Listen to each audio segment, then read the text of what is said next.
All right, happy Friday. It is another episode of Free Game Friday. I am attorney Ashley Goggins here in the state of Florida, coming to you with free going on all family law matters, including divorce, child support, child custody, time sharing matters, parenting plan matters, modifications, alimony. We discuss it all. If you have questions, go ahead and go to freegamefriday.com and submit your questions. This is the time where we're going to share this out. No matter where you're watching from, go ahead and share it out, because there may be a father, a friend, a family member that may need to hear this information. So I'm going to do what I always do and get this shared out to all my family and friends on my Facebook page. All right, here we go. Share it out. Thank you guys for coming on. Right post. All right. Tune in.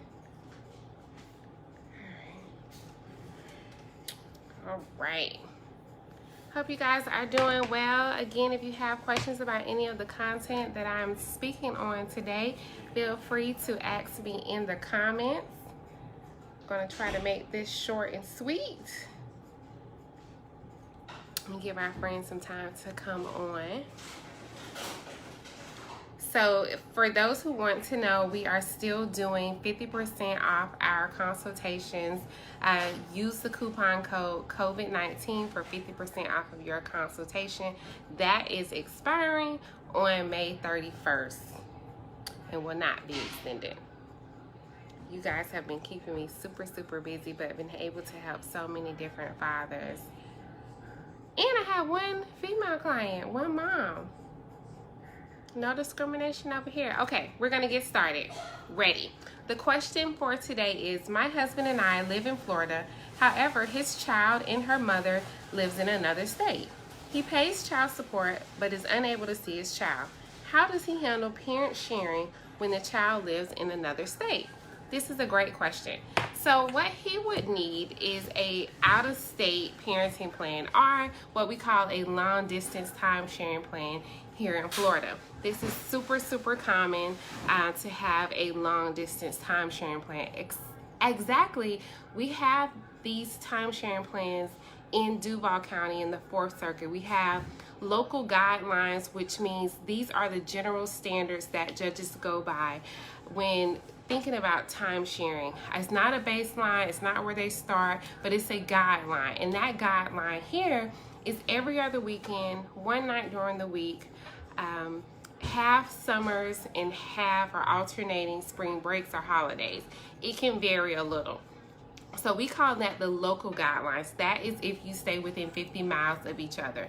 If you stay over 50 miles or over 150 miles, which would be considered a long distance time sharing plan, then you would, the guidelines say that the parent that lives far away gets one weekend out of the month, the entire summer, spring break, and then you still alternate the holidays. So we do have baselines, and it's super common. So in this situation, what dad needs to do if he's paying child support, like I discuss all the time, that is just an administrative matter.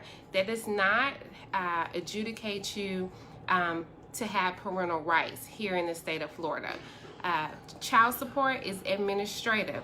You need to go to circuit court and be adjudicated as the legal father to have your rights. You need a parenting plan established, time sharing plan established. You need your parental responsibility, which is usually shared, if that's what you're requesting. I don't know where the state is, but generally you would meet in the middle. If it's in Georgia, you may meet halfway.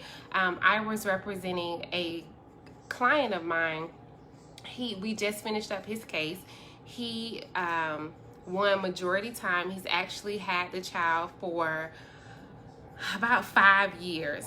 Mom applied for benefits because she applied for benefits, and I think she was trying to apply for Social Security. I'm not sure, but she was applying for benefits, and she has been receiving benefits for the child as though he's been living in the home for the last 5 years. However, I guess the state where she's living, they did an audit, and she needed to show some type of proof that the child was actually living in the home. So what did she do? Can anybody out there guess what this mom did? Because she now, with her money is threatened now, because she has to show proof that her son, who has lived with his dad for 5 years, she has to now show proof that he is living inside of her home. So what do you all think that she did? Well, I'm going to help you out. She came to Florida to pick up her son, because my client never denied mom from seeing the child, never denied him to go see his mom or anything like that. But he went to school here. He lived here, obviously full-time with his father. Very rarely did go see his mom, but she came and got him. So we had to have a hearing to return the child. Long story short, she was asking to be the majority parent, by the way. She was asking to be the majority parent now. She told the judge that he has had his time. It is now time for her to have her time. And the judge did not buy that. You can't get missing for 5-6 years and then think that now you can have majority time or just up and take him away to your state because your benefits are being threatened. So she was awarded the long distance time sharing plan. So they meet up in Valdosta. They meet up in Valdosta 1 weekend out of the month. That's where their meeting spot is. You can decide if you're 6 hours away, you can meet in a 3-hour spot. Now that's what the parties can agree to. If they can't agree, then the judge decides. And in our situation, the judge decided where the meeting spot was. So as I always say, there is a lot of benefit to coming to an agreement, because you two, as mother and father, who are supposed to have the best interest of the child at play, you two are supposed to or should decide what is going to be the exchange spot, where you're going to exchange, when are you going to exchange, that kind of stuff. When it gets to the judge, they're going to say boom, boom, boom. If you don't like it, that's your business. You should have agreed a month ago or whenever. So she has a long distance time sharing plan 1 weekend out of the month. The half of the summer, she didn't get whole summer, half of the summer, spring break, alternating holidays, and split the winter break, and all based on the Duval County school system's calendar. So this dad, in this situation, he needs to apply for his parental rights, his time sharing rights, and get a parenting plan, time sharing plan established with the courts. Once he does that, he can then go to child support and modify his child support based on his overnight. It seems like this situation is more so not about him paying child support, but more so about him being able to see his child, or at least speak to the child. Especially when you're long distance, it is important to maintain that parental contact with the other parent, especially if you're not around the corner or a 20-minute drive away. It's important that you maintain communication with your child. So a lot of the parenting plans, if the parents cannot agree on when the child communicates with the other parent, the time sharing plan will have, okay, well, we're going to speak. If you guys can't agree when the child is going to talk to her dad or her mom, then they're going to speak on Monday, Wednesday, and Friday at 7 o'clock. It's a standard stipulation inside of a parenting plan. This is why it's important, because little things that you may not even think about, like you would never think that a parent would not let the child speak to another parent. But hey, family law. See, I was a public defender for 5 years, and listen, nothing beats family law. I thought I had seen it all and heard it all at the Duval County Public Defender's Office, but I'm here to tell y'all, and I represented from juvenile all the way up to first-degree felonies. And let me tell you, nothing has surprised me more than family law, okay? You would really be surprised where the person you lay down and had a child with, you would be very, very surprised what they do. So my Free Game Friday for you today is be careful who you make children with, okay? Be careful who you make children with, all right? You need, I feel like That's a whole nother free game Friday. But you got to be careful because you will be surprised. You know, people don't want you to have a relationship with your family. People don't want you to have a relationship with your kids because of things that have happened in their past. You just never know. So there are often times when another parent will not allow the child or the children to speak to the other parent. If it is in the parenting plan and they are not abiding by the parenting plan, then they are in contempt of court. If a party keeps being in contempt of court multiple times, they're filed in indirect contempt of court, then that is grounds to modify the time sharing plan, because at this point the other parent could be alienating the child from the other parent that he or she is not allowing to speak to their other parent, or she could be hindering communication and contact. And once you keep doing that repeatedly over and over again, not going by the time sharing plan, not meeting at the pickup spot, just, you know, no communication at all, it happens all the time. But what I've seen is no one does anything. No one goes back to court. No one follow throughs with it. They just complain about it. But the law, when the judges, when you put the facts in front of them, they have to have a history of a parent constantly violating or constantly being found in contempt for violating the parenting plan. But if you're not